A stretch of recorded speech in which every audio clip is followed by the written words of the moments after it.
bidang tanah yang telah tervalidasi di Kelurahan Awio sebanyak 2026 bidang, dan masih terdapat 70 bidang tanah yang termasuk dalam klaster 4, sehingga diperlukan strategi penyelesaian yang tepat. Untuk pendekatan yang diterapkan mencakup peran 5M, yaitu man, mesin, material, metode, dan money, serta pengecekan lapang dan kerjasama dengan multi pihak, yaitu pihak adat dan juga dari masyarakat setempat, untuk meningkatkan akurasi data dan mengurangi potensi sengketa. Penelitian ini diharapkan dapat mendukung tercapainya visi kota lengkap di kantor pertanahan Kota Jayapura. Rumusan masalah peneliti terbagi menjadi 3, yaitu yang pertama, bagaimana karakteristik bidang tanah klaster 4 pada Kelurahan Awio. Kemudian yang kedua, apa kendala yang dihadapi dalam upaya peningkatan kualitas data di wilayah tersebut. Dan yang ketiga, apa solusi yang diterapkan untuk mengatasi kendala yang dihadapi dalam upaya peningkatan kualitas data bidang tanah di wilayah tersebut. Kemudian tujuan peneliti terbagi menjadi 3, yaitu yang pertama, mengetahui karakteristik bidang tanah klaster 4 pada Kelurahan Awio. Kemudian yang kedua, mengidentifikasi kendala yang menghambat dalam upaya peningkatan kualitas data di wilayah tersebut. Kemudian yang ketiga, menerapkan solusi yang efektif untuk mengatasi kendala yang menghambat pada peningkatan kualitas data bidang tanah. Metode penelitian. Untuk format penelitian yang peneliti gunakan yaitu metode kualitatif dengan pendekatan deskriptif. Untuk lokasi penelitian terdapat pada Kelurahan Awio, Distrik Abiyapura, Kota Jayapura, Provinsi Papua. Untuk informan penelitian yaitu kepala seksi survei dan pemetaan. Kemudian yang kedua, koordinator kelompok substansi, pengukuran dan pemetaan kadastral. Yang ketiga, petugas ukur. Dan yang keempat, koordinator kelompok substansi, survei pemetaan dasar dan tematik. Kemudian untuk teknik pemilihan informan menggunakan purposive sampling. Untuk teknik pengumpulan data yaitu wawancara dan studi dokumen. Kemudian untuk jenis dan sumber data terbagi menjadi 2, yaitu data primer dan sekunder. Data primer terdiri dari penerapan konsep 5M, bentuk timbal balik multi pihak dalam pelaksanaan peningkatan kualitas data. Kemudian kendala yang dihadapi dalam upaya peningkatan kualitas data dan langkah-langkah yang diambil untuk mengatasi hambatan dalam usaha peningkatan kualitas data. Data sekunder terdiri dari dokumen fisik dalam bentuk gambar ukur, surat ukur, buku tanah, warga kantor pertanahan Kota Jayapura, dan data digital berupa unduhan persil bidang tanah Kelurahan Awio dari GeoKKP.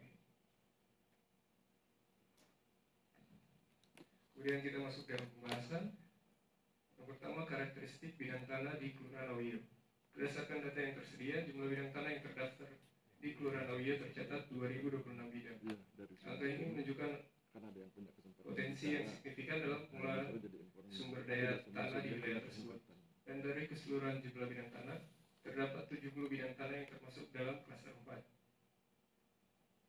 Bidang tanah yang termasuk dalam KW4 sebanyak 70 bidang tanah. Terdiri dari bidang tanah yang memiliki status hak milik dengan penggunaan lahan non pertanian yang memiliki akses jalan baik dan bentuk bidang yang proporsional.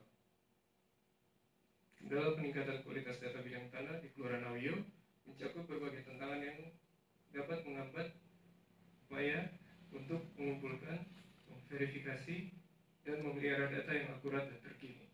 Dalam hal ini, peneliti melakukan analisis terkait kendala menggunakan analisis SWOT, yang kemudian hasil analisis dikelompokkan berdasarkan weakness atau kelemahan dalam analisis SWOT untuk mengkaji strategi yang dapat digunakan untuk mengatasi kendala tersebut. Berikut adalah tabel analisis SWOT, di mana yang pertama yaitu peran man. Di sini peran man, strength atau kekuatan sumber daya manusia yang terlibat pada proses inventarisasi, pengecekan dan pengukuran lapangan dinyatakan sangat memadai dengan adanya koordinator yang bertugas untuk mengelola dan mengawasi proses tersebut. Kemudian untuk weakness, meskipun ada sumber daya manusia yang memadai, terdapat kekurangan dalam hal SDM yang berkompeten dalam tahap finalisasi hasil lapangan. Kemudian untuk peluang, peluang untuk meningkatkan kompetensi SDM melalui pelatihan dan workshop yang dapat meningkatkan data yang dihasilkan. Kemudian untuk ancaman atau threat, keterbatasan dalam SDM yang berkompeten dan alat yang memadai dapat menghambat proses pengukuran dan validasi data yang pada gilirannya dapat mempengaruhi kualitas data yang dihasilkan. Kemudian peran money, strength, alokasi anggaran yang sesuai dengan Kemenkeu dan peraturan yang berlaku menunjukkan adanya dukungan finansial yang memadai untuk pelaksanaan kegiatan. Untuk weakness, tidak ada tambahan anggaran untuk pekerjaan di luar jam kerja, meskipun ada insentif untuk PNS. Kemudian untuk peluang kebijakan pemerintah yang mendukung peningkatan kualitas data bertahap dapat menjadi peluang untuk mendapatkan tambahan anggaran dari pemerintah. Kemudian untuk ancaman, ketidakmampuan untuk mendapatkan tambahan anggaran jika pekerjaan dilakukan di luar jam kerja dan menghambat pelaksanaan kegiatan yang memerlukan waktu lebih banyak. Untuk peran mesin, strength, alat yang digunakan dalam proses inventarisasi dan pengecekan data seperti laptop, printer, dan perangkat lunak seperti AutoCAD, ArcGIS, dan QGIS sudah memadai untuk mendukung kegiatan tersebut. Untuk weakness, beberapa alat yang digunakan dalam pengukuran lapangan dinyatakan kurang memadai, yang dapat mempengaruhi akurasi dan efisiensi pengukuran. Kemudian adanya peluang untuk mengadopsi teknologi baru yang dapat meningkatkan efisiensi dan akurasi dalam pengukuran dan analisis data, seperti penggunaan drone untuk survei. Kemudian untuk ancaman atau threat, anggaran yang tidak mencukupi untuk dilakukan bimbingan teknis sehingga diperlukan pendanaan dari pemerintah daerah. Kemudian untuk peran material, untuk strength tidak ditemukan, dan untuk kelemahannya yaitu ketersediaan arsip surat ukur dan data pendaftaran pada kantor pertanahan dapat menghambat inventarisasi dan identifikasi kualitas data. Kemudian untuk peluang, adanya peluang untuk mendapatkan pendanaan dari daerah untuk pengadaan sarana dan prasarana. Kemudian untuk threat, dokumen fisik berupa gambar ukur, surat ukur, buku tanah, warga, dan peta dasar analog yang tidak ada arsip. Kemudian untuk peran metode, strength, metode yang digunakan dalam pengumpulan dan analisis data seperti pengklasteran data dan metode yang pengukuran yang sesuai dengan juknis menunjukkan bahwa proses dilakukan dengan standar yang diterapkan. Kemudian untuk weakness atau kelemahan, meskipun metode yang digunakan sudah sesuai, ada kebutuhan untuk melakukan uji teknis dan lapangan untuk memastikan akurasi perangkat lunak yang digunakan dalam pengecekan studio. Kemudian untuk opportunity atau peluang, bekerja sama dengan akademisi atau lembaga penelitian untuk mengembangkan metode yang lebih baik dalam pengolahan data.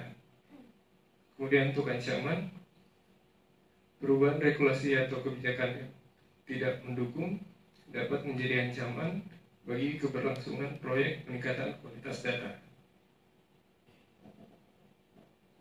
Berdasarkan analisis SWOT yang telah disajikan, terdapat bauran atau kombinasi antara kekuatan, strength, kelemahan, weakness, peluang atau opportunity, dan ancaman atau threat.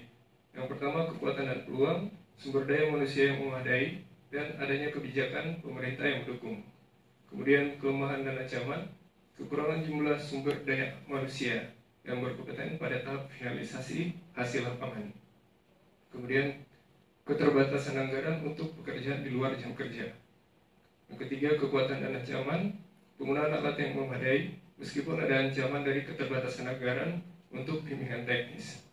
Kemudian yang keempat, kelemahan dan peluang, ketidaktersediaan arsip dan peluang untuk mendapatkan anggaran untuk pengadaan sarana dan prasarana.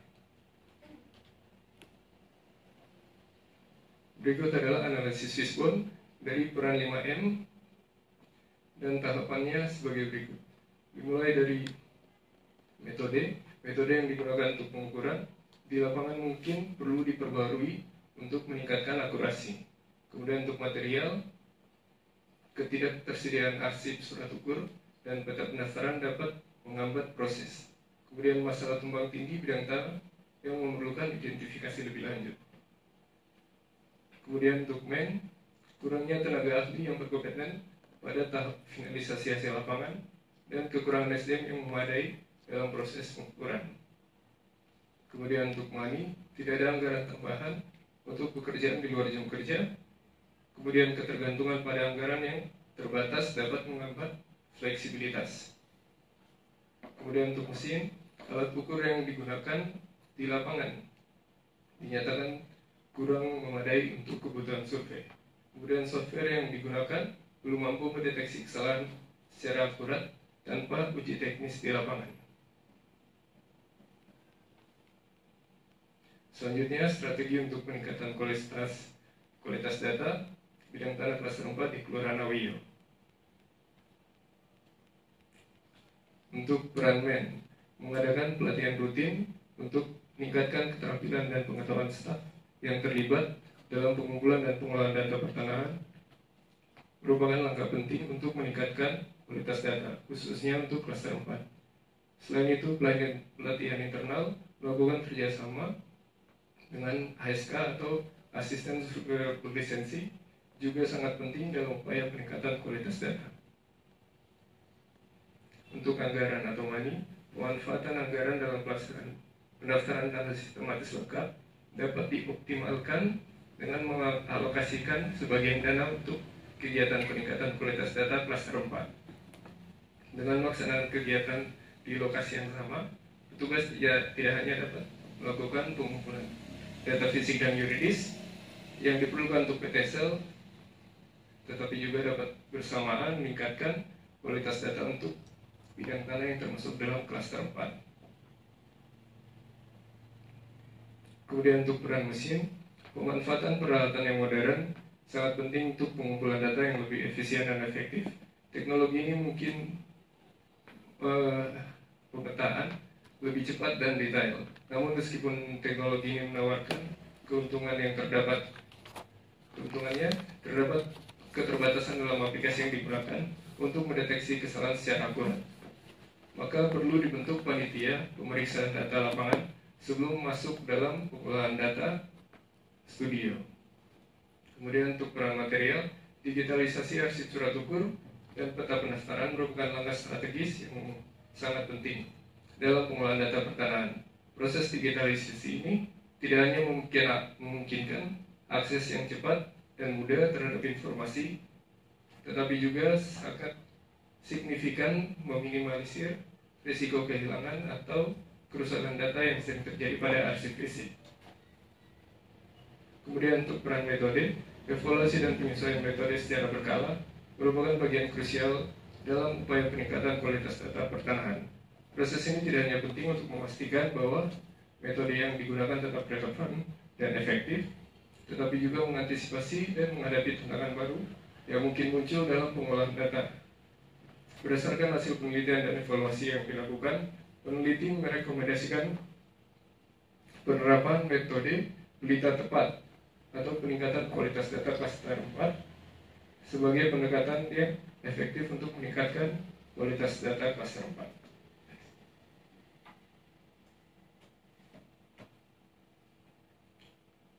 Berikut adalah rincian dari metode berita tepat atau peningkatan kualitas data klaster 4.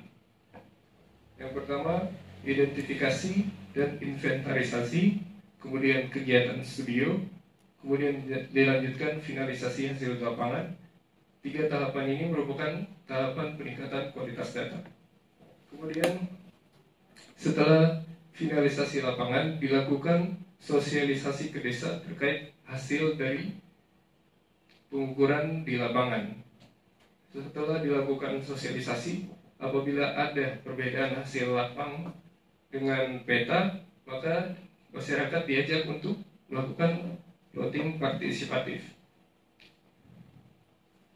Dengan plotting partisipatif, masyarakat akan lebih aktif dalam peningkatan kualitas data tersebut. Kemudian setelah ada perbedaan, kemudian jika diketahui ada perbedaan antara kondisi fisik di lapangan dan juga pada peta, petugas melakukan survei tanah untuk memastikan bahwa kondisi itu sesuai atau tidak. Kemudian untuk bidang tanah yang belum dapat diselesaikan atau adanya sengketa, dibentuk posko desa dengan anggota dari petugas ukur dan juga masyarakat dan juga pemerintah setempat untuk dilakukan tindak lanjut.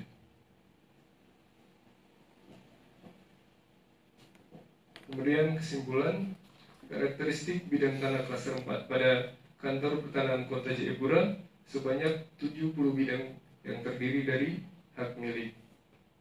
Kemudian yang kedua, kendala yang dihadapi dalam peningkatan kualitas data klaster 4 terdiri dari SDM pada kantor pertanahan Kota Jayapura masih belum memadai dalam kegiatan peningkatan kualitas data, khususnya pada proses pengukuran lapang dan juga kurangnya tenaga ahli yang berkompeten pada proses finalisasi hasil lapangan. Kemudian yang B, anggaran pada kantor pertanahan Kota Jayapura yang terbatas dikarenakan anggaran yang digunakan adalah anggaran PTSL. Kemudian peralatan yang digunakan kurang memadai untuk kebutuhan survei, sehingga mempengaruhi akurasi dan efisiensi pengukuran. Kemudian ketersediaan arsip surat ukur dan peta pendaftaran yang dapat menghambat proses peningkatan kualitas data. Kemudian metode yang digunakan untuk pengukuran belum sesuai untuk meningkatkan kualitas data klaster 4. Kemudian yang ketiga, strategi peningkatan kualitas data klaster 4 terdiri dari A, pelatihan rutin bagi staf untuk meningkatkan keterampilan dan pengetahuan dalam pengumpulan data dan pengelolaan data. Kemudian yang B, pemanfaatan anggaran untuk pelaksanaan PTSL dialokasikan untuk kegiatan peningkatan kualitas data klaster 4 pada lokasi yang sama. Kemudian yang C, pemanfaatan teknologi modern seperti sistem informasi geografis dan drone. Kemudian digitalisasi arsip surat ukur dan peta pendaftaran serta melakukan survei lapangan secara rutin untuk memetakan dan mengidentifikasi tanah dengan pendekatan yang terintegrasi. Kemudian metode pelita tepat atau peningkatan kualitas data klaster 4. Metode ini mengajak peran aktif dan kerjasama antara petugas dan masyarakat. Sekian presentasi dari saya kembalikan kepada Ernst.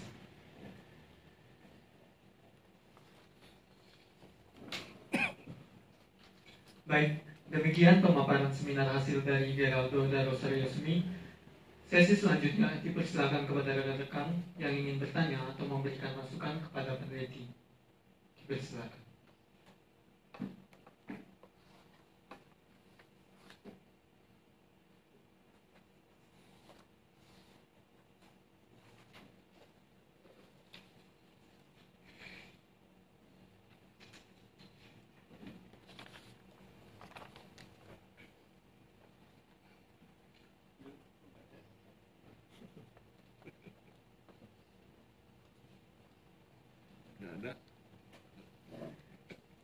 Jika tidak ada, berikutnya kami persilakan kepada dosen penguji 3 untuk memberi tanggapan atas pemaparan seminar hasil yang telah dipaparkan oleh Geraldo dan Rosario Sumi. Yang pertama kami persilakan kepada Bapak Susilo Widiantoro. Kepada Bapak kami persilakan.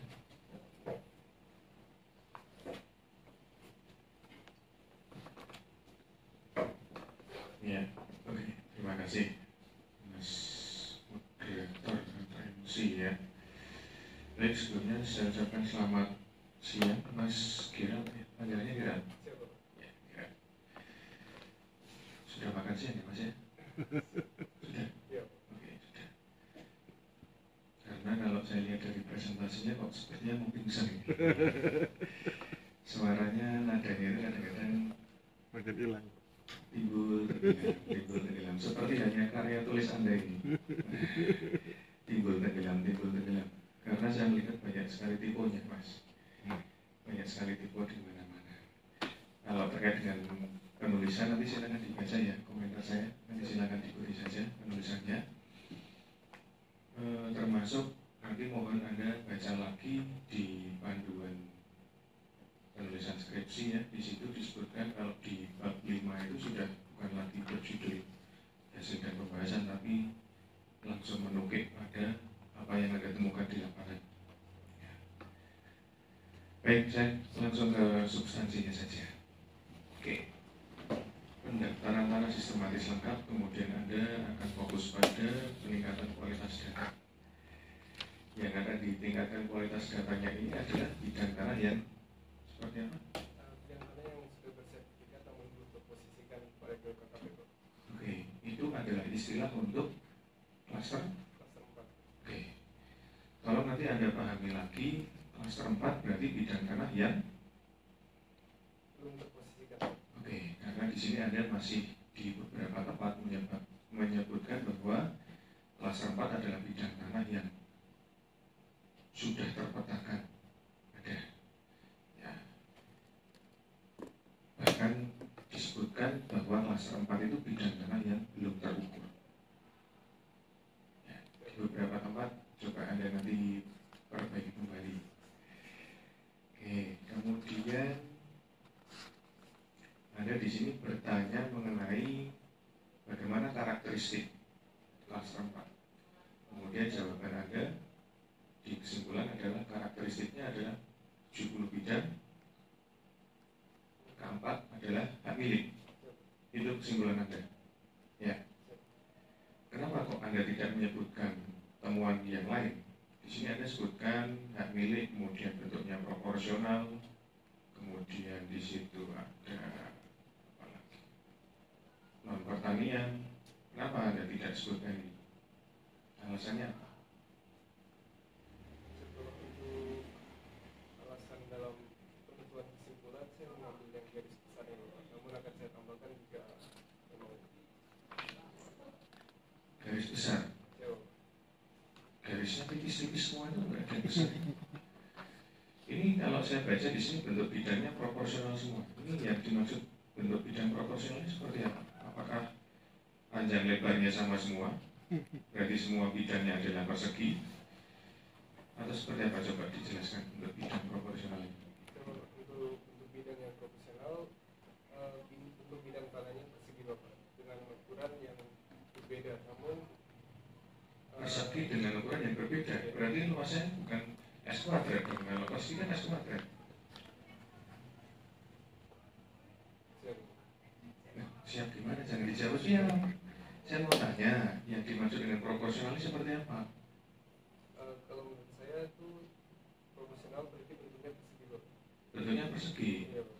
Nah ini yang warna kuning-kuning ini ada yang bentuknya persegi panjang, ada yang bentuknya trapesium, ada yang bentuknya persegi kemudian ada segitiga kecilnya. Itu kamu kategorikan proporsional semua? Jangan dijawab siap. Apa? Maksudnya apa? Bentuk proporsional itu. Menurut saya artinya bahwa untuk bidang yang profesional dia tidak terlalu jauh atau terlalu berbeda dengan persegi dan persegi panjang itu Bapak. Jadi masih masuk dalam kategori profesional. Tidak terlalu jauh. Indikator jauh dekatnya apa? Jarak. Persentase atau apa? Indikatornya bentuk bidangnya Bapak. Bentuknya. Iya. Coba kamu gambarkan. Gambarkan. Coba saya buatkan persegi, Mas.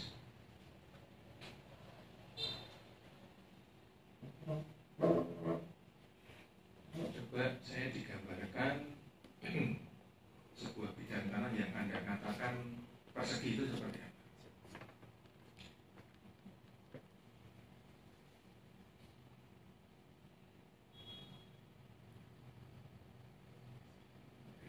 Itu dikatakan proporsional.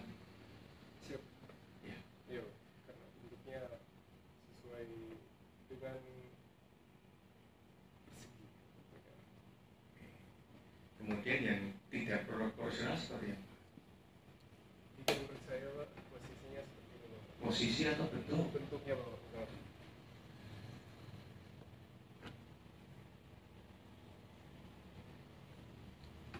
Itu persegi yang tidak proporsional. siap. Saya baru dengar istilah ini. Ya, oke, nggak apa-apa. Oke, silakan hidup Mas. Kemudian, nah ini ada kategori akses jalan kok semuanya baik ini, yang tidak baik seperti apa Mas? Apa indikator akses jalan baik dan tidak baik? Indikatornya jalan artinya sudah sesuai dengan standar dari ini Bapak. Jalannya aspal dan tidak ada batuan seperti itu Bapak. Tidak boleh ada batu ya? Berarti kerikil nggak boleh? Di jalan nggak boleh? Boleh Bapak. Oh boleh. Jangan ulang lagi jawabannya. Tidak berdasarkan jarak terhadap ruas jalan utama.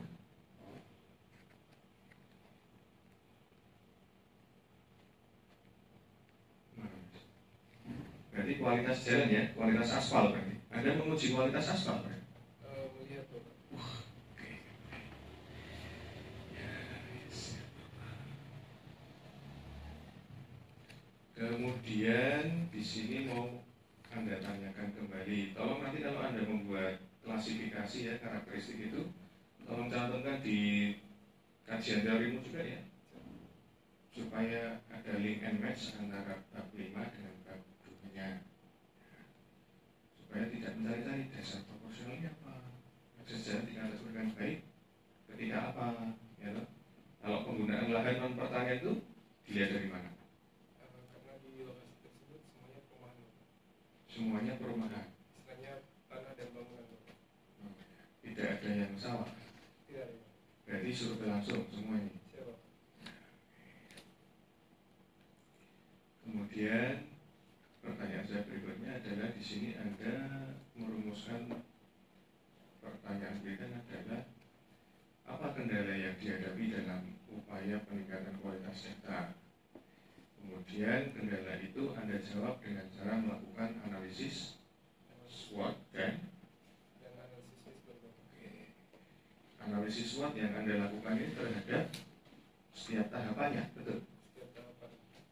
Coba dong tampilkan analisis di tahapan inventaris dan identifikasi seperti apa?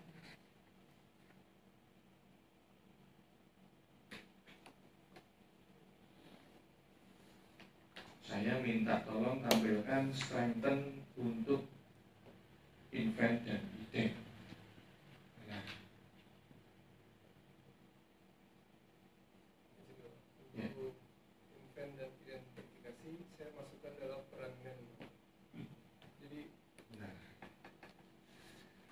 Berarti ini judulnya analisis SWOT terhadap tahapan atau analisis SWOT terhadap rangkaian pelaksanaan peningkatan kualitas data, terhadap rangkaian peningkatan kualitas data Bapak. terhadap keseluruhan rangkaian, ya, Iya Bapak. bukan terhadap tahapan. Rangkaiannya mulai dari tahapan peningkatan kualitas data Bapak. Nah, rangkaiannya dimulai dari tahapan. Ya, tahapannya kan ada 4 Bapak. Mulai dari identifikasi dan inventarisasi, kemudian kegiatan studio dan finalisasi hasil lapangan Bapak. Oke, tahapan peningkatan kualitas data ini ada apa saja tuh? Untuk tahapan peningkatan Coba ditampilkan tahapannya ada apa saja.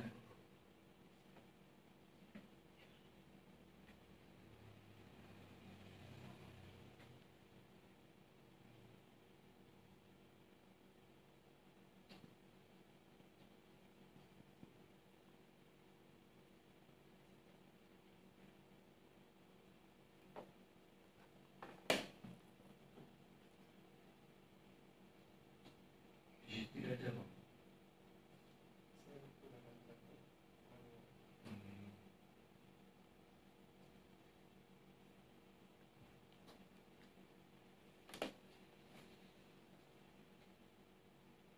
Nah, ini untuk masukan juga buat teman-teman lain ya.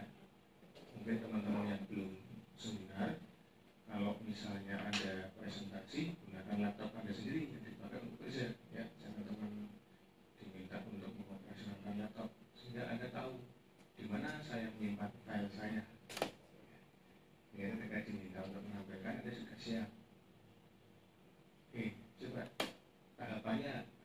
lama ya. Kalau lama coba Anda tuliskan. Tahapan peningkatan kualitas data. 1 apa? 2 apa? Atau mau Anda buat dalam diagram alir juga boleh.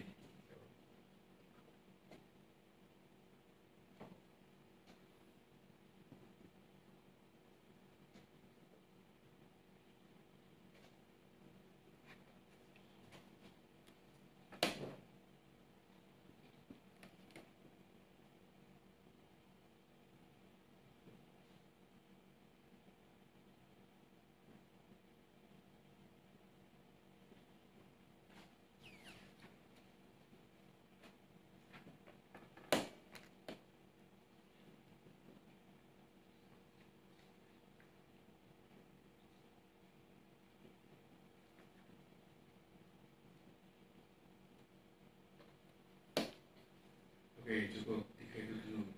Coba Anda dari setiap tahapan itu Anda turunkan di dalam SWOT dan diskurnya. Identifikasi strength-nya seperti apa, weakness-nya apa. Nah, dari situ Anda lihat dari 5 aspek, mainnya seperti apa, kemudian materialnya seperti apa, money-nya seperti apa. Baik Bapak, untuk identifikasi dan inventarisasi pada peran M5M mulai dari men terkait dengan identifikasi dan inventarisasi SDM pada kantor perkebunan kurang memadai Bapak. Kemudian untuk money, karena dari semua kegiatan dan tahapan yang dilakukan, kegiatan yang digunakan yaitu menggerakkan anggaran dari PTSL Bapak. Jadi untuk kegiatan yang dilakukan, jika berbeda lokasi antara kegiatan PTSL dan juga kegiatan peningkatan kualitas data akan menyulitkan karena anggarannya terbatas dan hanya difokuskan pada PTSL. Kemudian untuk metodenya untuk identifikasi dan inventarisasi sama halnya dengan PTSL Bapak, yaitu turun ke lapangan dengan survei langsung ke rumah atau melakukan sosialisasi di desa dan mengajak masyarakat untuk melaksanakan atau memberikan sertifikat atau melaporkan jika ada bentuk bidang atau posisi bentuk bidang tanah yang tidak sesuai lapangan Bapak. Turun ke lapangan ya. Siap. Berarti turun lapangannya tidak di tahapan ketiga. Ini untuk invent dan identifikasi ada 2 kegiatannya Bapak. Jadi di lapangan dan juga di kantor Bapak. Kalau untuk kegiatan untuk pengukuran di lapangan, ketika kita sudah mendapatkan data bahwa ada lokasi yang tidak sesuai dan tidak sesuai koordinatnya, namun sudah bersertifikat, kegiatan pengukuran di lapangan ini yang akan yang akan menjadi kunci untuk melakukan pembenaran antara kondisi di lapangan dengan kondisi di peta Bapak. Oke. Strength-nya sama semua kayak itu, 3 itu. Kalau untuk strength di kegiatan studio agak ada kekurangan SDM juga Bapak, namun pada tahap finalisasi lapangan. Sama. Namun perbedaannya Ada perbedaan. iya Bapak. Namun perbedaannya antara di kegiatan studio dengan invent dan ident itu pada kegiatan studio tidak cukup Bapak untuk petugasnya Bapak. Nah, berarti kan artinya kan setiap tahapan itu sebenarnya ada analisis kan. Nah, terus Anda tuliskan di situ. Jadi sebenarnya judul Anda ini tidak benar, analisis SWOT terhadap setiap tahapan, tetapi Anda hilangkan. Jadi kalau nanti dilakukan analisis per tahapan, ya, seperti itu. Nah, dari analisis per tahapan ini kemudian nanti Anda bisa menemukan strategi yang tepat untuk identifikasi itu sebaiknya harus apa, kegiatan studi harus apa, ya, membuat studi yang dingin misalnya, ya. AC-nya dibuat 4 PK misalnya, contoh misalnya.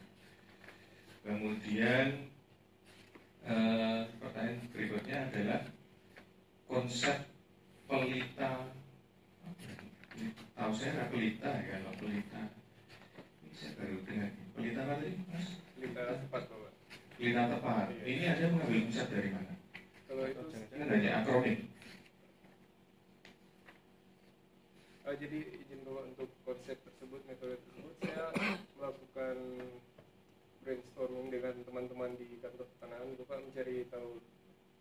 menganalisis strategi apa yang tepat untuk bisa menjalankan peningkatan kualitas data tersebut. Makanya saya ambil mulai dari 3 tahapan, yaitu dimulai dari identifikasi dan invent, kegiatan studio, dan finalisasi. Itu kan merupakan tahapan peningkatan kualitas data Bapak. Namun ditambahkan dengan sosialisasi desa, voting partisipatif, survei tanah, dan juga membentuk posko desa Bapak, agar ketika petugas di hari itu menyelesaikan kegiatan peningkatan kualitas data dan masih ada yang mungkin berpotensi sengketa atau yang lainnya, dapat melaporkan ke posko desa tersebut yang di dalamnya ada dari pemerintah desa Bapak. Oke, kemunculan adanya sosialisasi, voting partisipatif, tindak lanjut dan seterusnya ini Anda dapatkan dari hasil analisis opportunities atau tidak? Atau hanya dari omong-omong tok? Kalau untuk sosialisasi desa dan voting partisipatif, saya melihat dari weakness-nya Bapak. Jadi ketika di weakness dari setiap tahapan, kemudian mencari peluang untuk dapat menyelesaikan tersebut Bapak. Nah, dari weakness, berarti suatu kelemahan Anda pakai Menjadikan acuan Bapak untuk jadikan acuan. mencari potensi yang dapat digunakan untuk menyelesaikan weakness tersebut Bapak. Iya, untuk menyelesaikan weakness itu dari opportunities atau dari mana? Siap opportunity. Dari opportunities. Nah, muncul nggak itu? Coba ditambah lagi, dibakar lagi.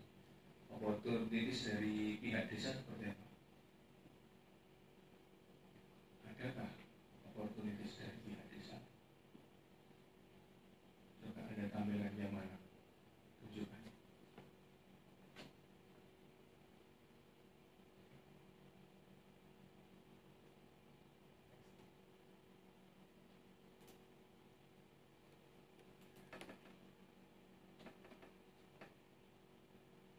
Habis. Yang mana?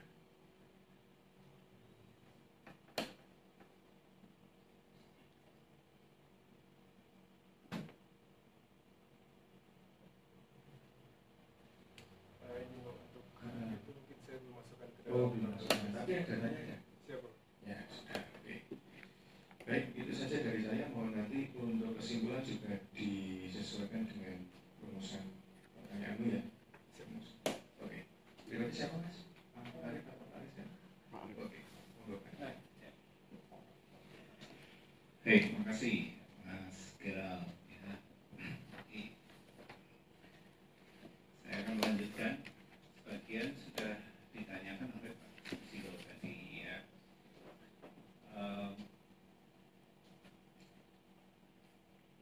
Tapi saya tambahkan juga ini. Yang pertama, saya juga sama ketika menjawab karakteristik dan itu kan urusan pertama ya. Terlalu singkat jawabannya dan tidak ada uraiannya karakteristik itu seperti apa. Padahal saya buka di lampiran ya, ada beberapa data yang bisa dijadikan karakteristik bidang. Nah itu tolong diinventarisir lagi. Misalnya sebagai contoh ya, saya lihat ada tabel di situ. Programnya program apa ya, ada yang prona, ada yang prona tahun sekian ya, tahunnya itu penting juga. Jadi dari 70 itu program apa dan tahun berapa ya.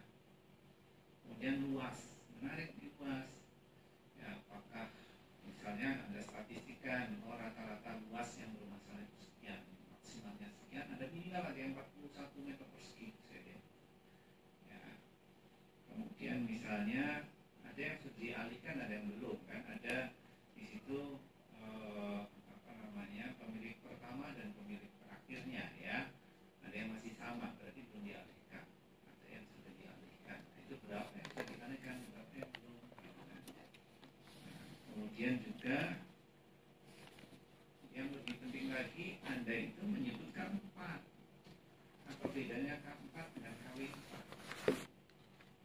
Bapak, untuk KW1 itu merupakan kategorinya Pak. KW4 merupakan kategorinya Bapak. Jadi KW4 di sini di Juknis menyebutkan bahwa KW4 itu merupakan bidang tanah yang sudah bersertifikat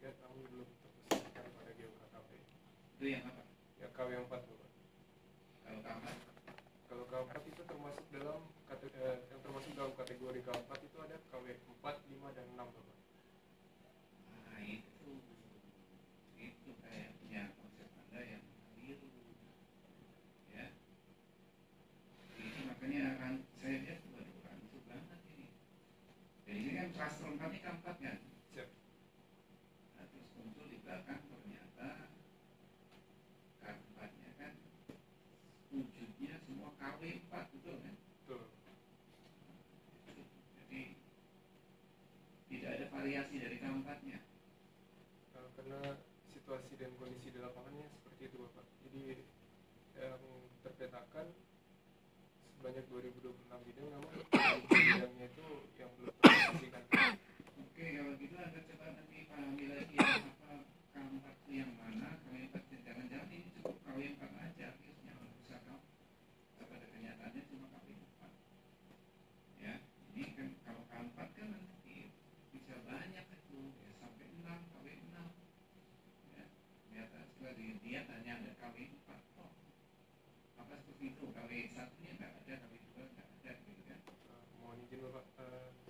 Jadi judulnya itu ditentukan sebelum saya ke lapangan untuk memastikan data tersebut, dan di lapangan itu hanya terdapat KW4.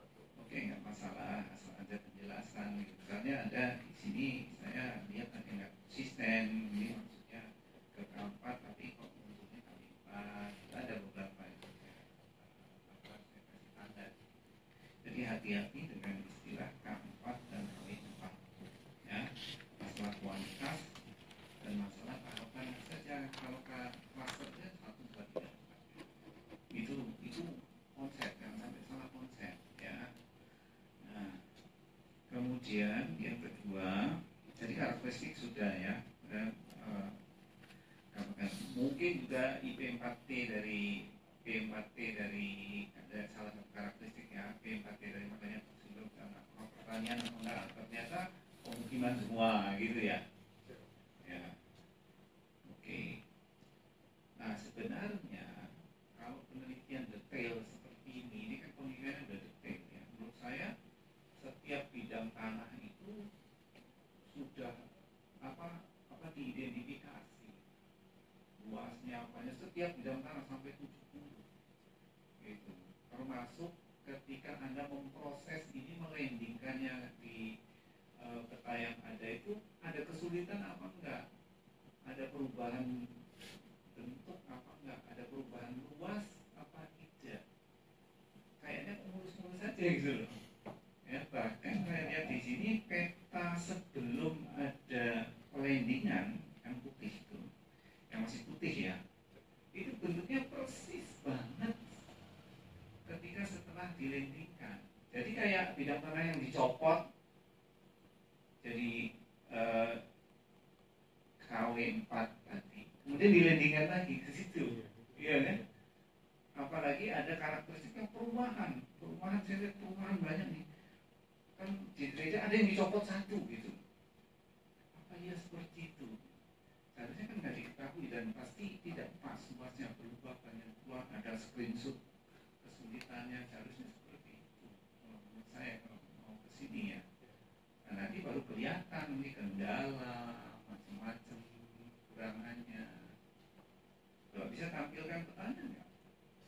Nah, coba tanya nih, karena ini kan produk baik ya, supaya kita sama-sama satu persepsi. Mudah-mudahan bukan akal-akalannya Kantah mencopot supaya jadi proyek K4. Kacau juga gitu. Makanya tadi sempat saya tanyakan Pak, ini kok ada K4 tapi udah terpetakan ya, jangan-jangan KW21 tapi dianggap KW45. Coba petanya itu.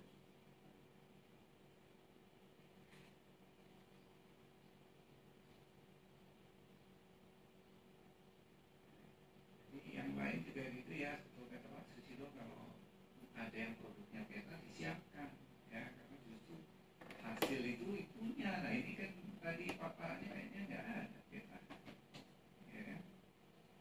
Saya tahu kalau pas saya lagi nggak konsentrasi dan di paparan petanya.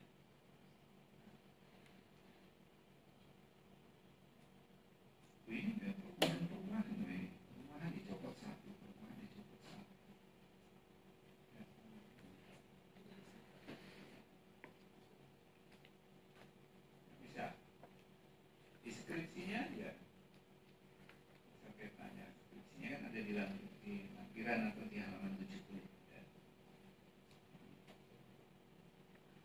Halaman 87 kalau petanya itu.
Ya, sudah lah, kalau nggak bisa, bisa nggak? Bisa.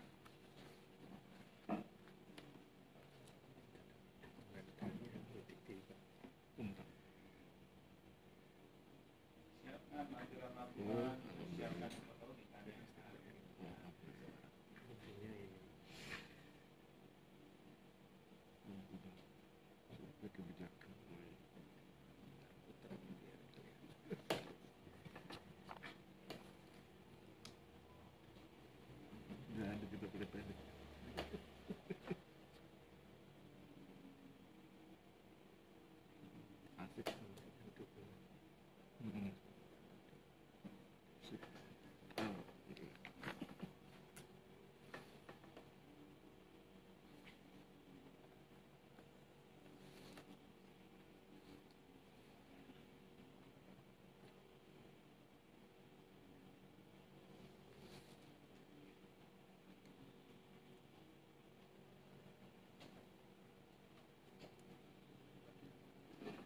Sambil nunggu ya, Mas.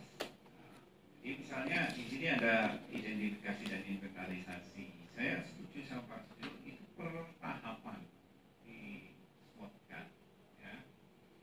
Jadi misalnya di sini juga pada identifikasi kondisi analog, kondisi apa namanya peta pendaftarannya, surat ukurnya, gambar ukurnya, setiap bidang itu harus ada informasi kan ada apa enggak.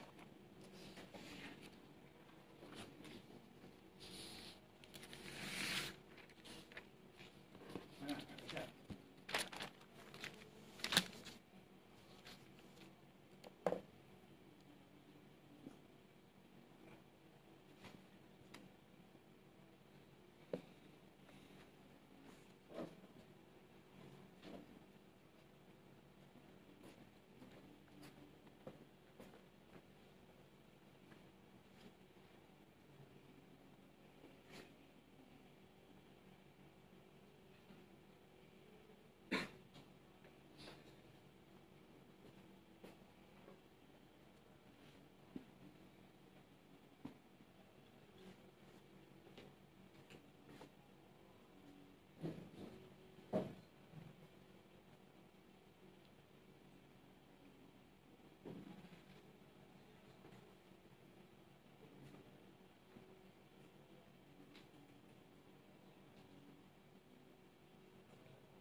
Ya oke lah, kalau nggak bisa sudah nanti kelamaan nih. Nanti intinya apa, saya ingin menunjukkan bahwa kayak rapi banget gitu loh. Ya rapi banget, dicopot, kemudian ditembelkan lagi menjadi bidang tanah yang sudah terpetakan.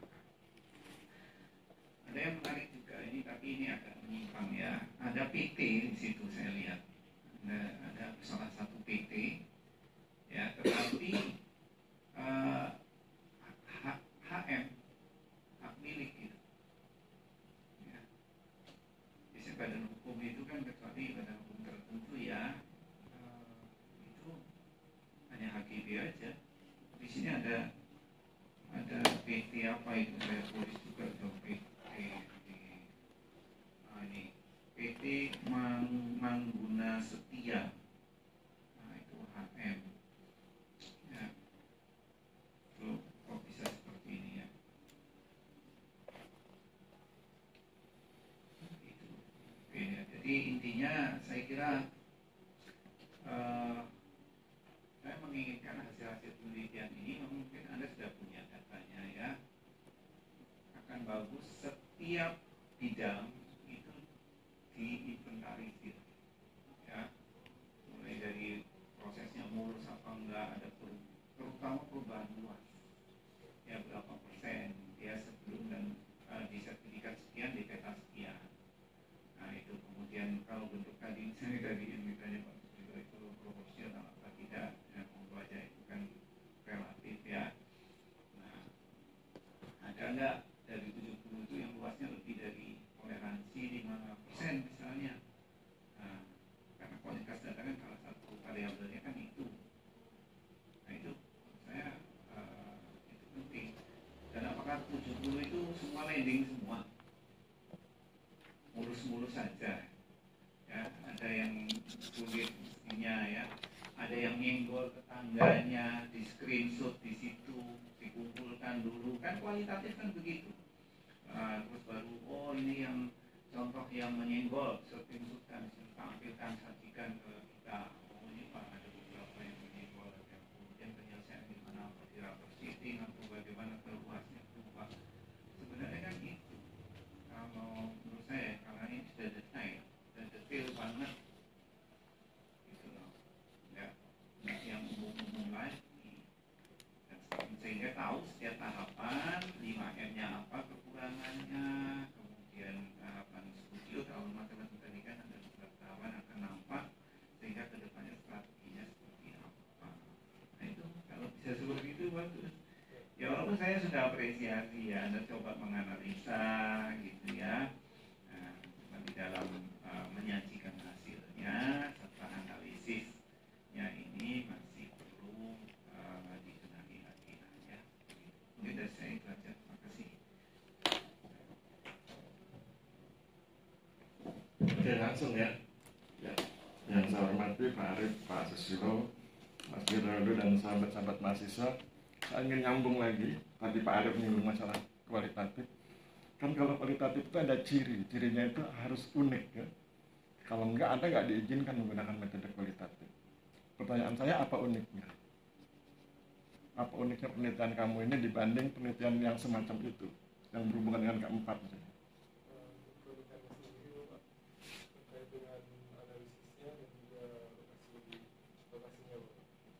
Harusnya uniknya itu di fenomena lapangannya, bukan teknik analisisnya. Nah, kalau kamu masuk ke teknik analisis, ada lagi yang menarik. Ada kelemahan dari analisis SWOT dan analisis Fishbone. Dan kelemahannya itu adalah dua-duanya sama, tidak mampu memberi solusi. Terus apakah itu yang kemudian jadi alasan kamu menggunakan dua analisis itu?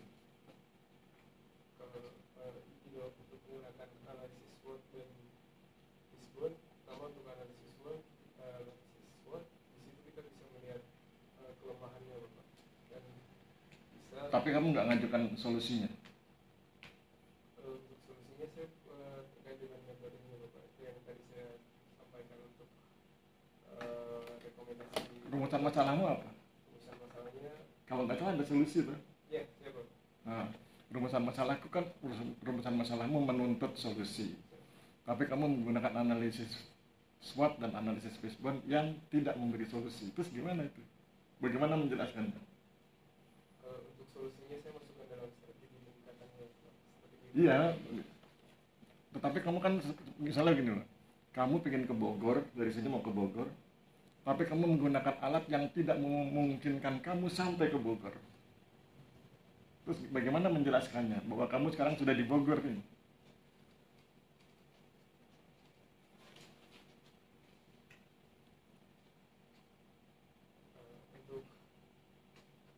Untuk masuk pada strategi atau rekomendasi untuk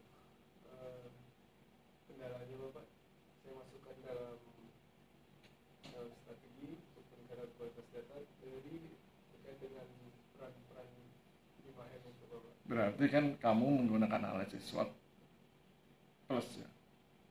Jadi kalau semata-mata cuman itu nggak akan bisa, nggak akan nyampe ke tujuan.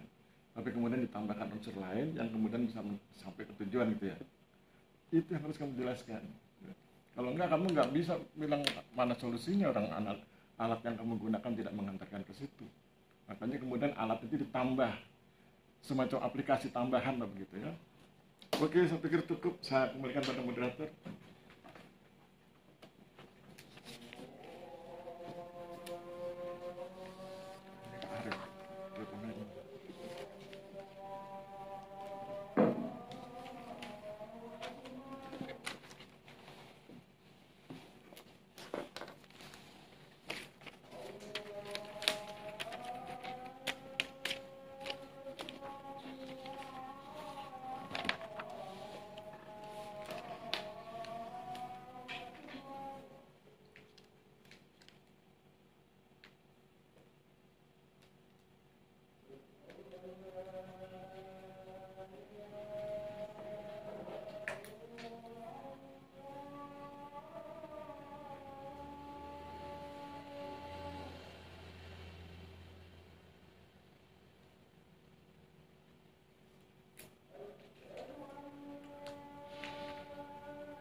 memberikan waktu perbaikan selama sampai dengan tanggal 12 Juni 2025. Ya, itu panitia ujian.